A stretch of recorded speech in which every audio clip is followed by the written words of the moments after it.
J'ai décidé de commencer cette présentation par le petit musée des horreurs. J'ai trouvé un certain nombre de photographies de pannes particulièrement oxydées qui ne permettront pas de réaliser un travail correct. Même si vous êtes un très bon soudeur, avec ce type de panne, vous serez incapable de travailler sur les CMS. Voici la panne qui va être utilisée.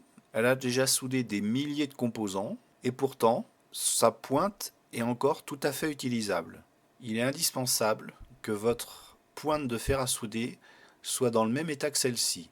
Sinon, vous n'arriverez pas à réaliser un travail correct. Si cette pointe est encore en état, malgré le grand nombre de soudures qu'elle a déjà réalisées, c'est qu'elle provient d'une marque de qualité. Il sera indispensable que vous investissiez dans ce type de produit si vous voulez pouvoir réaliser des soudures de qualité. Pour travailler, vous aurez aussi besoin d'une bruxelle qui pourra être comme celle-ci coudée ou droite, ça c'est selon vos désirs.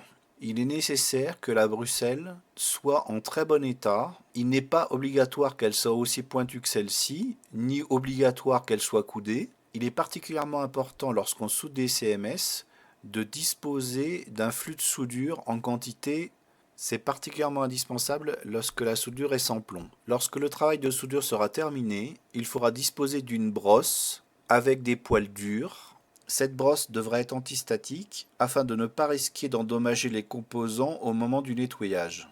Il est indispensable de disposer d'un outil permettant le grossissement entre x4 et x20 dans l'idéal.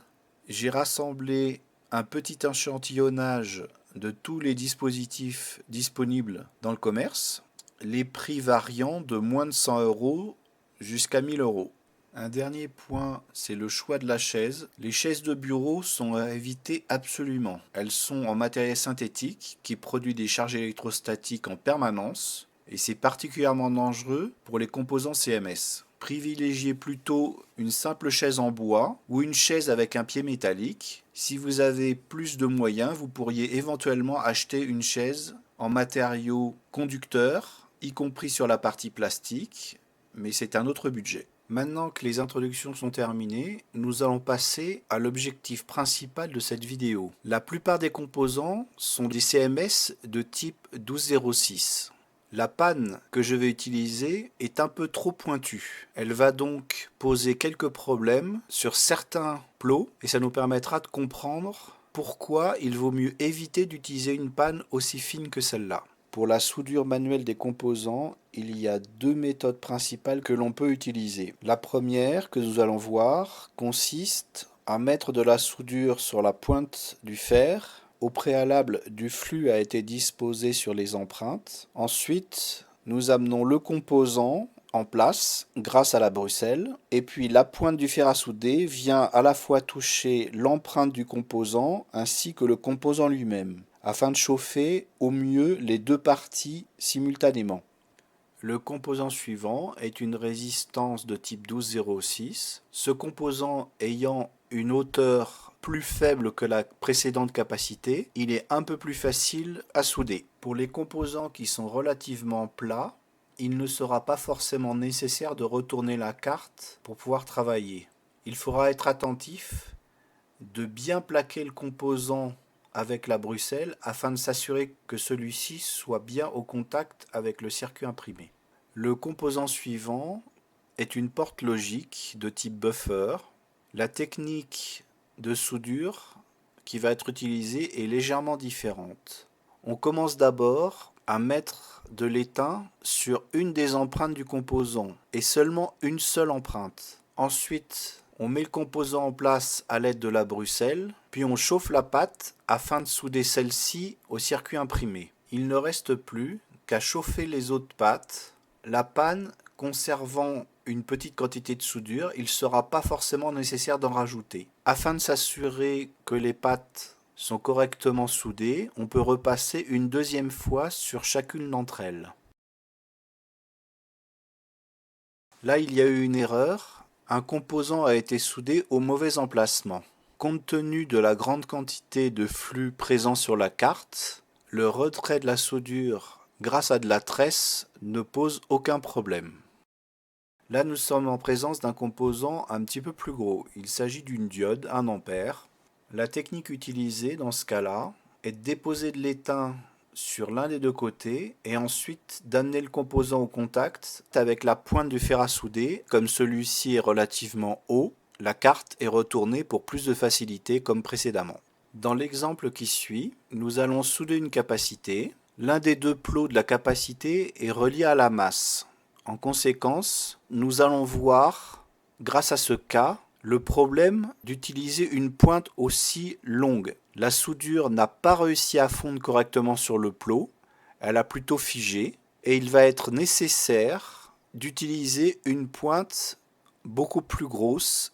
La pointe a donc été remplacée par une pointe type tournevis de 6 mm 3 de diamètre, et comme nous pouvons constater, sans changement de la température du fer, la soudure a fondu instantanément. Il est très risqué d'augmenter la température du fer. Le composant ou le circuit imprimé pourrait être endommagé, alors qu'en changeant la taille de la panne, on va résoudre facilement le problème. Cette panne est volontairement très grosse, mais c'est pas pour cela que le travail final sera de mauvaise qualité. Il faut relativement faire attention avec les pannes de grande dimension pour ne pas risquer de dessouder un composant adjacent. Une petite remarque avant de continuer, la soudure utilisée est une soudure sans plomb, ce qui explique pourquoi j'utilise une plus grande quantité de flux de soudure qu'habituellement. Cela permet d'obtenir un état de surface de la soudure pratiquement identique à de la soudure avec plomb.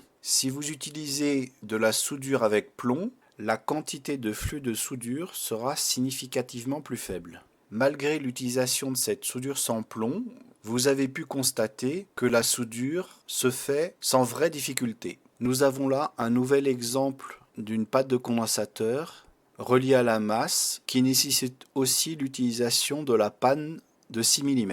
Là, nous avons le composant U1 qui est un régulateur linéaire 3V3. Il sera obligatoire d'utiliser une grosse panne étant donné la quantité de métal à chauffer au niveau du régulateur. Compte tenu de la chaleur en réserve dans la panne, le régulateur se soude très facilement. Après avoir soudé la première patte du composant, on exerce une légère pression sur le boîtier afin de vérifier que celui-ci est bien plaqué sur le circuit imprimé. Ensuite, il ne reste plus qu'à souder les 3 autres pattes. Là, il s'agit de souder une simple diode de type 1N4148 en version CMS. Le côté cathode est représenté par la ligne blanche sur le composant. Ce composant étant relativement plat, il est simple à mettre en place. Nous arrivons sur la mise en place du microcontrôleur, qui est le composant le plus difficile à installer sur cette carte. La méthode utilisée sera l'étamage